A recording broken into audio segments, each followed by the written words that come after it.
अब बात आती है कि इंसुलिन कैसे लिया जाए, उस पर कॉम्प्लिकेशन क्या होती है और क्या इंसुलिन लेना इतना मुश्किल है।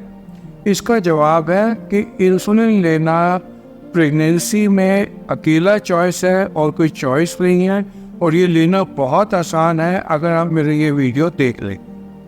नमस्कार दोस्तों, आप सबका मेरे इस YouTube चैनल मंच डॉक्टर देवेंद्र सेना शो पर स्वागत। दोस्तों, आज हमारा जेस्टेशनल डायबिटीज़ की सीरीज में ये तीसरा वीडियो, जो मेरा तीसरा वीडियो है, ये है कि डायबिटीज़ में इंसुलिन किस तरीके से दी जाती है जेस्टेशनल डायबिटीज़। और ये वीडियो बहुत ज़रूरी है हर जेस्टेशनल डायबिटीज़ पेशेंट्स के लिए, क्योंकि जितने पेशेंट मेरे पास आते हैं वो रिलक्टेंट होते हैं इंजेक्शन लगाने के लिए, और उनके दिमाग में एक बात घर की हुई होती है कि एक बार अगर इंसुलिन शुरू हुई तो ज़िंदगी भर चलेगी। ये बात कई बार बताई जा चुकी है कि ऐसा नहीं है।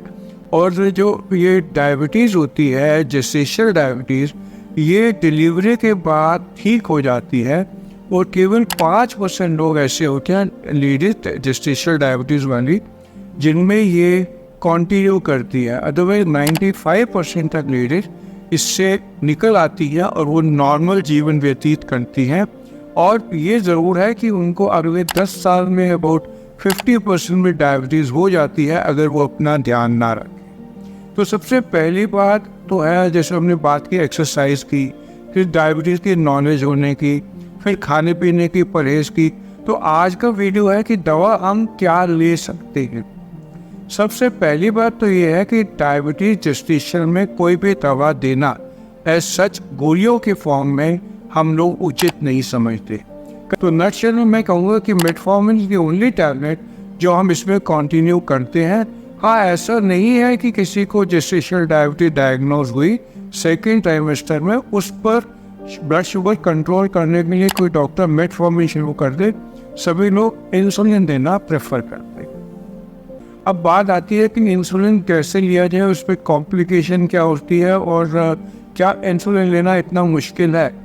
इसका जवाब है कि इंसुलिन लेना प्रेगनेंसी में अकेला चॉइस है और कोई चॉइस नहीं है, और ये लेना बहुत आसान है अगर आप मेरे ये वीडियो देख लें। जो डायबिटिक लेडीज़ होती हैं उनको जेस्टेशनल डायबिटीज की मैं बात, पहली बात तो मैं कह रहा हूँ कि ये एक एजुकेशनल चैनल है, और मैं आपको पेशेंट को ये बिल्कुल गाइड नहीं कर रहा कि वो अपना इलाज खुद ले, क्योंकि ये हाईली स्पेशलाइज्ड बात है। मेरा बेसिकली इंडिकेशन है कि उनको समझ आ जाए ताकि अपने डॉक्टर से वो डिस्कस नहीं कर लें और बिल्कुल अपना इलाज वो खुद ना लें। अब बात आती है कि इंसुलिन का लेने का प्रिंसिपल क्या होता है। सबसे आसान मैं बात बताऊं, अगर आप ये समझेंगे कि एक पर्सन के बॉडी में इंसुलिन कैसे एक्ट करती है तो सारा प्रिंसिपल आप समझ लें। एक नॉर्मल इंडिविजुअल के शरीर में ब्लड ग्लूकोज एक लेवल पे मेंटेन रहता है, क्योंकि एक consistent release of insulin pancreas से चल रहा होता है, और ये एक साइनोसाइड फॉर्म में होता है। और दिन में अबाउट 10 से 12 यूनिट इंसुलिन बॉडी पैंक्रियास की, चाहे आप खाओ या ना खाओ, रिलीज करती है। साथ में जब भी आप कोई मील लेते हो तो आप समझो 4 यूनिट के करीब इंसुलिन उस समय पैंक्रियास रिलीज।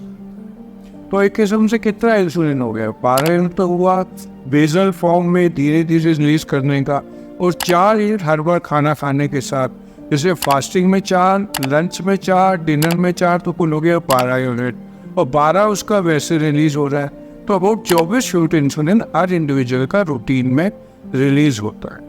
तो अगर एक पेशेंट जेस्टेशनल डायबिटिक है, उसमें हमें मेटिकुलसली ब्लड शुगर कंट्रोल करना है, और शुगर को 120-130 मिलीग्राम से ऊपर नहीं जाने देना।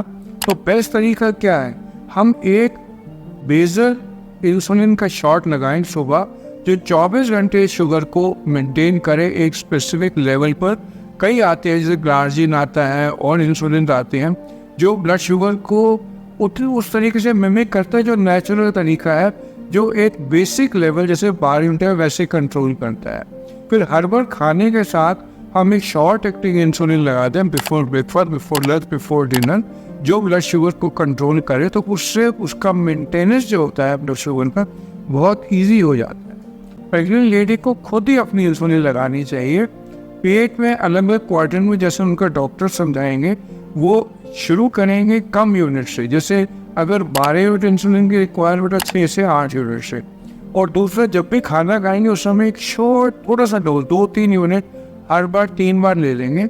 अपना ब्लड शुगर दिन में 5 या 6 बार चेक करेंगे या कॉन्टिन्यूसली ब्लड शुगर मॉनिटरिंग करेंगे और उससे उनको अपना पैटर्न पता लग जाएगा। और डेली एट मल्टीपल्स ऑफ 2, जैसे पहले के अंदर 5 यूनिट लिया, फिर 6 लिया, 7 लिया, या रोज़ के 2 यूनिट बढ़ा के लेकर अपना एडिक्वेट कंट्रोल 1 या 10 दिन में तो सबका हो जाता है, 2 या 4 दिन में पता लग जाएगा कि कितनी रिक्वायरमेंट इंसुलिन की पर्सन को है। क्योंकि रिक्वायरमेंट डेली बेसिस पे वेरी करेगी। जब स्ट्रेस होगा तो रिक्वायरमेंट ज़्यादा हो जाएगी, जब ज़्यादा खाओगे तो ज़्यादा हो जाएगी, अगर आप वॉक करोगे तो इंसुलिन रिक्वायरमेंट कम हो जाएगी, एक कोई बेट ऑफ माइंड रखोगे तो कम हो जाएगी। तो इस तरीके से अगर आप ब्लड शुगर अपना मेंटेन करके इंसुलिन का इंजेक्शन लगाते रहेंगे तो ब्लड शुगर कंट्रोल में तो रहेगी ही, एक फीलिंग ऑफ वेल बीइंग आएगी और आपको भूखा नहीं रहना पड़ेगा। कभी आपका दिल करता है आइसक्रीम खाने का तो आप आइसक्रीम खा लीजिए और अपना और अपने पेट पे जो बच्चा है उन दोनों की तृप्ति कर लीजिए खुशी से, और उस दिन थोड़ा सा इंसुलिन शॉट ज़्यादा लगा लीजिए। ये बात है। तो आपको अगर मेरे इस तरह के अपडेट अच्छे लगते हैं तो मेरी रिक्वेस्ट है कि मेरे चैनल को सब्सक्राइब कर लीजिए। और आपका कोई रिलेशन अगर वो प्रेग्नेंट है और अगर वो जेस्टेशनल डायबिटिक है तो ये वीडियो उसके साथ शेयर कर देना। आप सबका मेरे साथ जुड़ने के लिए धन्यवाद।